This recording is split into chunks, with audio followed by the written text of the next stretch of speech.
Vancouver's Anime House. And hell, you don't want to be in there after the showers. We're going to get so Hello. Hello, light a match. Copy on a cigarette. Bum bum. Ooh. Problem that I like spicy food. Well, could we have everyone introduce themselves? Want to start at the end? Where do we go? Hi, I'm Michael Dobson. I'm Brian Dobson.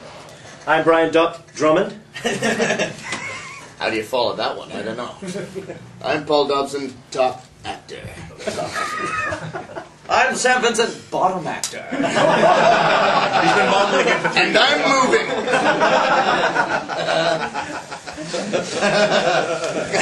Top of the bottle. Yeah, don't let cheek this. I'll start with food grease. The camera ever. It's servo. I'll start with. Anyways, sorry. Yes. Sorry. No. Anyways, let's start with a question of the community. Starting with the big house you guys all live in. It's one of the running jokes we often hear at the Canadian cons. Can you guys start by commenting about the community that you guys have as voice actors in Vancouver? Ooh.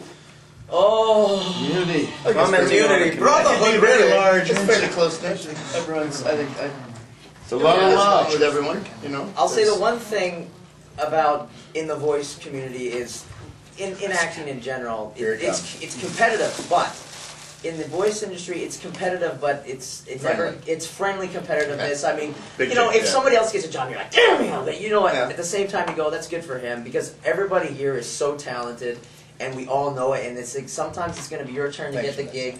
It's true though. You guys are all talented, and sometimes one person's going to get the gig, and the other time you're going to get the gig. It's just the way it is. So there is a competitiveness, but it's never really mean-spirited, and there's So different from the screen side of things. well, the screen side it can get really it just gets really nasty and catty and cold, and people. Kitty likes to scratch. How did he get it? Look at him. I mean, why did he get it? The thing that I do find is that when we look at each other and you honestly mean it when you say, hey, I wish you all the best. I mean, go knock him dead. I mean, people mean it when they say it, and that's pretty cool. Unless you're down to a second callback and it's between you. But you meant the other thing. This Brian and that Brian, then it's kind of like that. Look, I hope you fail. Yes. With a smile. Punch him in the throat. Oh, sorry about that. Was that your larynx? I told you I was sorry about that. So yes, it's quite a tight little knit community, guys. And a lot of people, sort of focus on different types of roles. We sort of know who our direct competition is. Very true. Yeah. In the range. Yeah, in the range. I'm not in their little place, so I'm in my own little place. Well, you are a bottom actor. Yeah. I'm a bottom actor. Bottom feeder. It's all right. There's lots of good stuff down there. Yeah. Sammy's heard himself. Lots of money to be made at the bottom. At the bottom. We got sound effects and everything. Okay, so did we cover that question? Yeah, I think we covered We that. love each other. We really do. We do. I think we're covered. Okay. Just getting the group question. Okay, sure. Second group question. Mike, as the patriarch, so to speak, of the Dobson clan. Oh my God!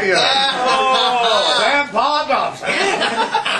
Where's that? You gotta speak up. Yeah. Patriarch. Hurry, the pens is getting a little warm around the navel. You should have seen what his picture should have looked like in the program. You should have seen it. Did we bring the program? Yeah. Okay, as the patriarch. Yeah. Michael would have been here All right, sooner, but he sorry. had to change his colostomy bag just before we give him. I got the 3-dayer on. I already forgot my questions. As the patriarch. Hey, as baseball, you got your 2 brothers. Yes. How is it? You guys consider yourselves, in any sense, like a family business? It's funny you should ask that. They're a dynasty. You want 4 that I should go beat them up right now? I'm not. Hey, look at the son of a wise guy. Let him get All the And moves. the younger brothers can chime in on this as well. Well, Family business? It's cool. What's really cool about it is that we were huge cartoon fans when we were kids. Like, we watched everything. It seems like with Sam and everybody's been saying, like, at the con, like, kids at school, we were the ones, like, trying to mimic and out-mimic other people with like, celebrity cartoon voices. But we never ever thought of a person doing the voices. Like, they were always kind of, it's not that we sort of bought it. it was just fun. Yeah, like you looking at the character, and we were doing the characters, and we were always just going back and forth and doing impersonations. There'd be times we turn the television volume off and just revoice everything ourselves because we got bored with the dialogue. So we did, and I got a tape recorder for my 13th birthday from my folks, and we all used to sit around it and we'd like write our own sketches and do our sound effects and everything, play it back, and we all thought they were kind of cool. But it's kind of weird how that evolved into where we are now. So, in a weird sort of roundabout way, I guess we were kind of sort of, we found our niche. We were really fortunate, you know, that this is what we're definitely supposed to do. So. But never really cool considered it as a business per se that we are this unit. We're on a business. It's interesting for us outside of their family too to see where these guys have. Because I think I was on your first show ever, G.I. Joe Extreme, your first prelay. Yeah, it was. That was Great that show. was my first prelay as well, and then all of a sudden there's another one. Well, that's how many of them are there? Taking jobs. The third one. It was funny joke there for a while because one would walk in, another one would sit down there for auditions, and then all of a sudden there'd be three of us sitting there, and guys would just go, Yeah, there's one. there, like it's three of them. They always outnumber everybody. It's not fair. It's pretty amazing though, because it's not that often. I think they don't probably try to take that much credit. That three people in the same family would be that talented at that same specific job. Usually people choose different routes with their life, but they're all very good at what they do. And How about dinner and drinks before we get there? And it's one more. I told you I'm not going out. I won't do it. I thought this was a Mensa meeting. I'm out.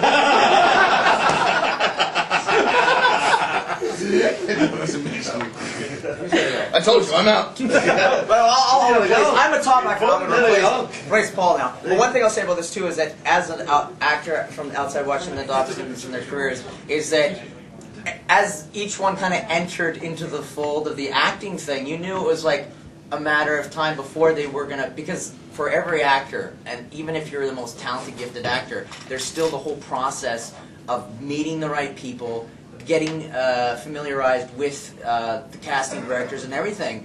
And even if you have a brilliant audition, sometimes you don't get it just based on the fact that they don't know you or the client's not familiar with you, and they'll go with a safer choice with a guy that they know before.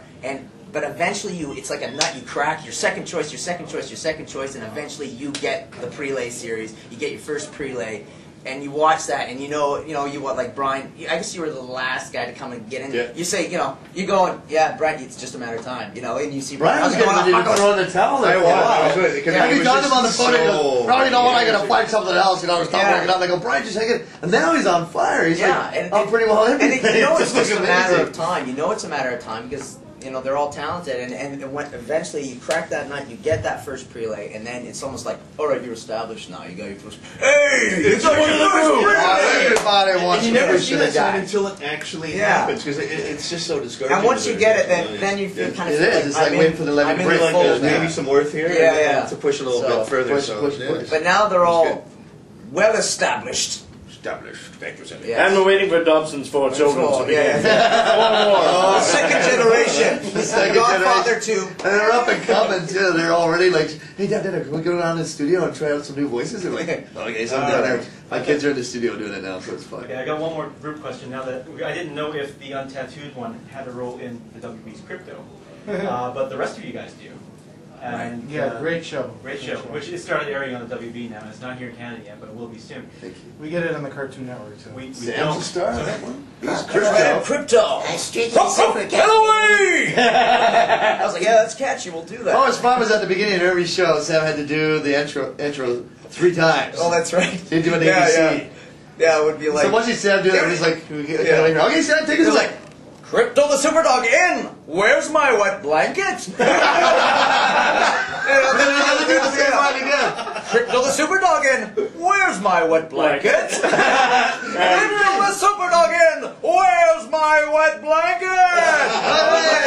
Which parts of the rest of you played? I'm Lex Luthor. Now I have to say, Lex Luthor is a badass, and this show is geared mostly to the animal characters. Yes. So, I mean, Brian was so damn excited. I'm Lex Luthor. Time. He came in and he was like, "You were just awesome as Lex Luthor." It was the first episode or second. Yeah. He showed up twice in the whole bloody series, in all the 26, and we were like, "All right, man, you keep looking like, yeah, brother, yeah." He's like, I had a good friend of ours, Michael Dangerfield, who got Superman, and he's like, "I booked Superman on the series," and he was in episode 1 and. He never appears again. It's all about the dog. I played Streaky. It's Streaky. I love that character. Yeah, he's Isn't he great? And what are you, Michael? I was Bulldog. What are they? The dog stomp That's patrol. right. Dog Stomp Patrol. Yeah. Yeah. So, Scott yeah, McNeil Street- was Ignatius. Yeah, Ignatius and Batman. And Bathound, yeah. Yeah. Fingers, okay. Yeah. Iggy and Bathound. Yeah. Do you find playing Streaky a challenge?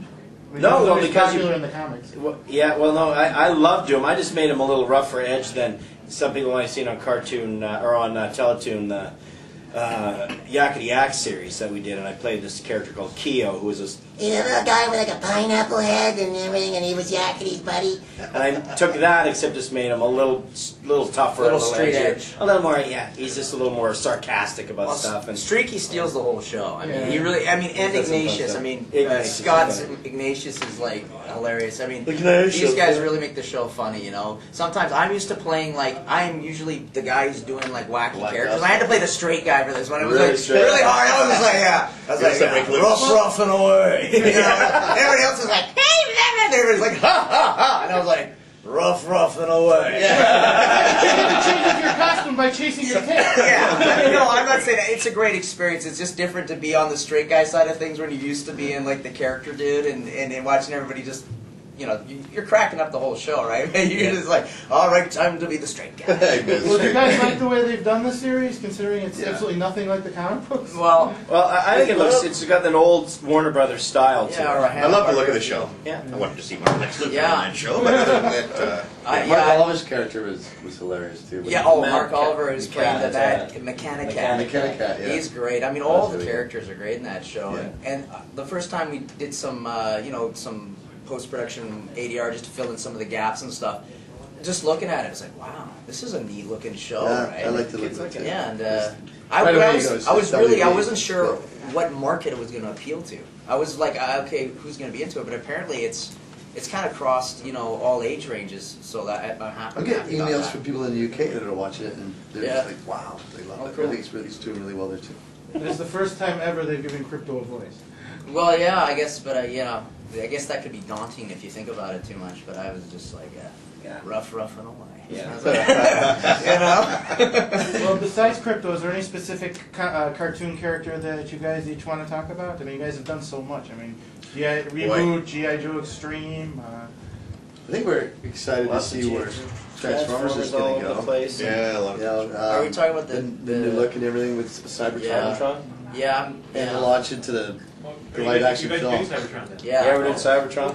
Scott's not happy. They did some changing of characters, Some and I'm interesting playing changes. Jetfire now, Oh. and Jolt. So Scott's like, I love Jetfire. so Jetfire now they want him. He's Australian accent on this one. So I was like, why? That's what Well, they they want. changed They me made too. I some was changes. American and now I'm British, so it's Yeah, What's your they've got- character? Red Alert. Ah, love that character. Yeah. Once again, I'm stuck in prepubescent. I'm like, Kobe, the mechanical whiz kid, you know? Oh, right. Oh, it was like, man, I want to be a man for once, please. No more. I would grow up, but the money's too good. That's the other thing. I'll stay here, keep the voice young sounding for as long as it can, Milk that last baby. it, you know. Yeah. Mike, you're still stretch screen then? Yeah. Fortunately. Great They character. re-auditioned everybody. It was The really best. odd, but yeah. I love I mean, playing Star Trek. That He's character been able- has spawned how many TV series now? All the way from the beginning? Yeah. He was in Beast Wars, he was in everything. Yeah. Is Gary still Optimus Prime? Yeah, Gary's David's still doing Gary's it. still David's Megatron, so yeah. It's The old team. interesting The old story school arc. team's still there. Yeah, it's cool. It's getting more. One of the notes that we got was that they were looking for the next generation of Cybertron to start picking up kind of where G1 was before. They wanted to sort of kind of get back to the classic Transformers, the one that everybody kind of grew up with and remembers as the first generation. And so that's why we all had to re-audition for our roles, and it was to see if we could bring the essence of what some of the similarities of G1 had originally. So I think it's so that they could kind of create that fusion of an audience, so that it could kind of sort of appease the new market that they're appealing to, as well as those that will remember the characters the way they were. And so hopefully we've been able to do that. What's he talking about? The cool thing is, this is the first time for us. Like before, when we recorded, we'd just be in the studio with Terry Klassen, and we'd just lay him down, boom, boom, and away to go. And now every First session time, we go on, we're phone patched somewhere. Yeah. Like LA or East Coast, I'm not sure, but Yeah, they they're go more listening attentive in, to it, yeah, it's- and they're watching. And all the scripts are, instead of like before, they were being rewritten up here. and now they're being, you know, down in the States, and we're getting the scripts up through here. So it's a lot more complicated process than what it was before. So the turnaround is going to be a little slower than what it was before on the last two, on Indiana John and Armada. So yeah, so it's going to be interesting. So we're interested to see like where it's going to go. Like the show looks great. We know we're leading up to the movie, and that was one of the other things that they had said to us. You know, this is really big. You know, we're ramping up towards the movie, and we want to make sure that everybody's happy, and so they're really, really overseeing everything. They want to make sure that they're going to really. So it'll be great to see what kind of product they put out for this live action film, because it seems like they really want to do it right. Have they been hinting that they're going to be using you guys for it? I haven't said anything to us yet. That'd be kind of nice. I mean, we're all sitting there going, yeah, you get to do stuff. We've all talked about stunt casting before, right? Using certain big names over you guys, where you're really talented right here, right? But if they want the big draw in the theater, they'll use big names. I saw some interesting stuff I was looking at one of the internet chat sites, and there were, you know, people throwing out names of who they'd like to see play the characters, so they're going to go with names. And some of the names just, I don't know, you know, all due respect, but it was like Tom Hanks as Megatron, and Kevin Spacey as Starscream, and what else was there? There was just, like, I was just going, interesting. I'm going, I don't know where this is going.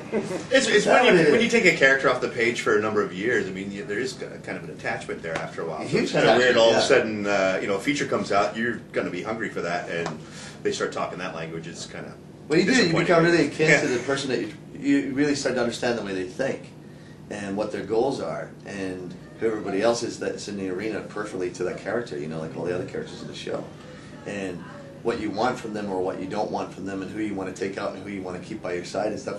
And you really get into the mindset of the whole storyline and who everybody is. And to have that like ripped away from you is kind of, guys, what are you doing? You know, like you really feel like right now in this moment, how far we've taken the storyline, the story arc, how it's evolved so far. You kind of feel like you know it better than anybody at this point. So it's kind of sort of like taking one of your kids away. It's just brutal. Run! Well, we're coming off of. Come across if you like. Everyone else jumping around. We just have, sorry to interrupt, we just have a couple more minutes to wrap things up. Let's talk about anime stuff, how about? That stuff. Anybody else have any questions? I said that. No. Yeah, I had one, but go ahead. No, go ahead. I wanted to ask about your work on Reboot and G.I. Joe Extreme. What was it like working on those two? G.I. Joe Extreme, for me, that was the first prelay I ever booked, and I'd gone to a huge cattle call for it. And Sue Blue was directing, was one of the top directors out of L.A., so I was pretty excited when I got on it. But I think the best thing about getting on that show, I'm sure Mike would say that the same thing, was we were in a room with a bunch of the guys that were, seasoned veterans like Gary Chalk and Ian Corlett and Dale Wilson, and these guys were on the show, and we're like, so all I was doing was like, how did he do that? How close was he to the mic? I had no idea what I was doing. So, and Sue was obviously very helpful. Exactly. Sue's probably one of the best people to initiate. She's awesome. She brings such amazing energy. She motivates you, man. And she knows the story forwards, backwards, any which way, and it's just so phenomenal. Like I've heard stories about from different actors from how Sue Blue tends to occupy the sound booth. With energy. Oh, she gets it. Oh, yeah. She gets even outside of when she's not in the booth and directing for the glass, she gets right into the scene. Next thing you know, she's right up in the arena. But she has a way of building you up, even if you really screw it up. If it's bad, you won't hear that from her. No. She won't be like, "What happened?" She'll build you up anyhow, and then say, "Let's take it like this, though," and not, No, she doesn't get into the whole. She knows actors are fragile. Yeah, we're fragile people. She knows it.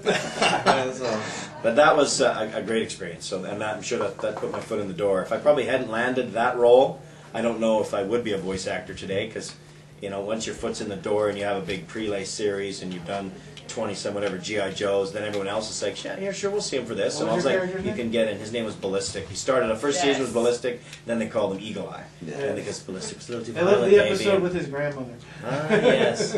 All the talk. So it was fun. I enjoyed that show. Yeah. And what about Reboot? I never worked on Reboot. I tried desperately. That'd be me, young man. That'd be me. What was your character?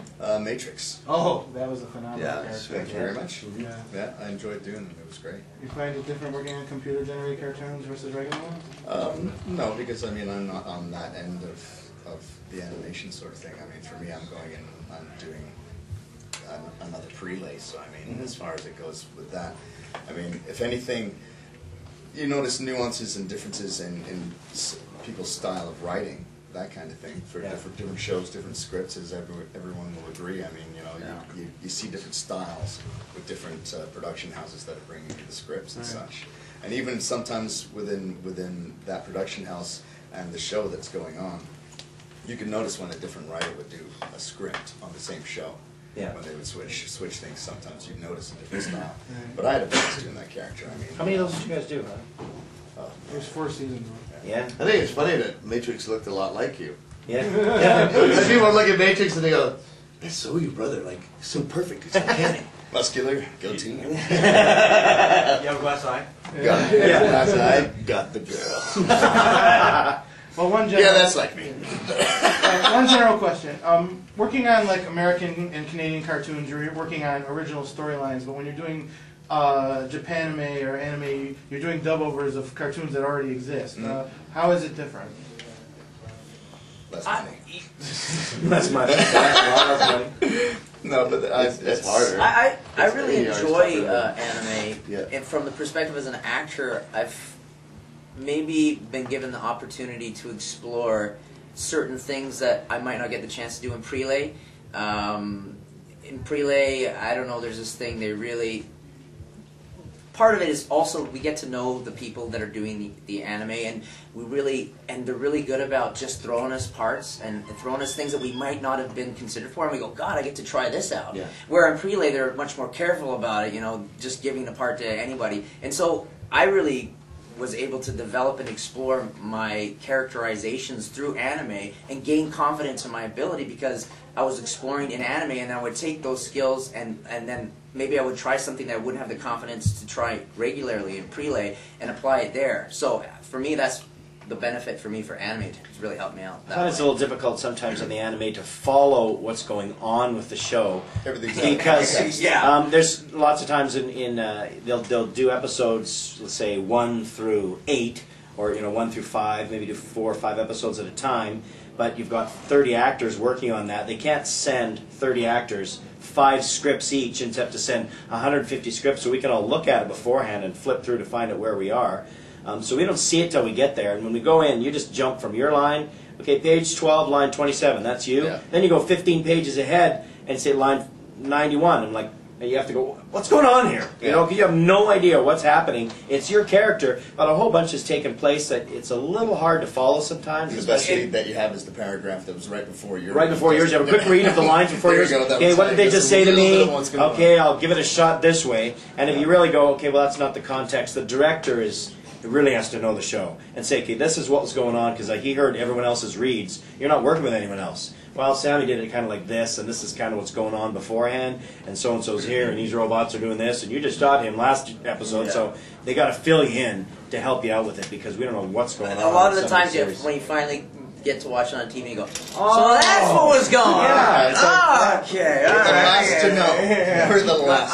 It all makes sense now. Yeah. You find out when we do that. Pretty much. Yeah. As far as the whole arc of exactly what's going on. Almost. Yeah. And it's funny because a lot of the time the fans know more about our characters than we do. Way more. Way more. I've had guys that know what my favorite colors are and all this kind of stuff. And I had no idea. Yeah. Who knew I loved fuchsia? Yeah. Come on. Taupe?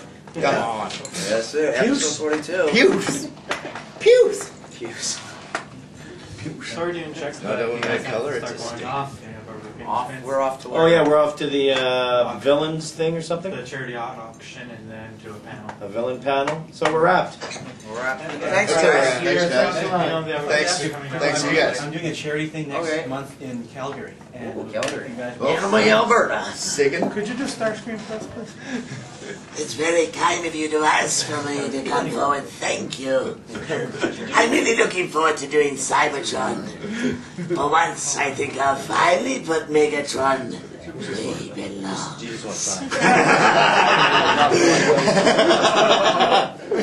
Thanks. Did you also do Cyrex from Visionaries? Pardon? Did you also do Cyrex from Visionaries back in the 80s? We don't make this up.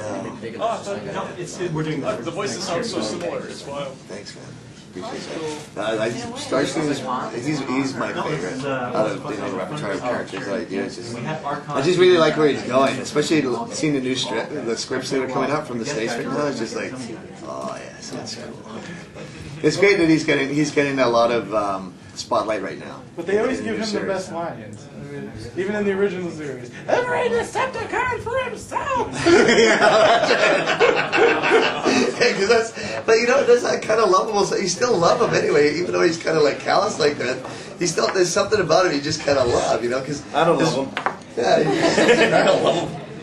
Starscream. Thank you very much. Thank you guys. All right. Appreciate it.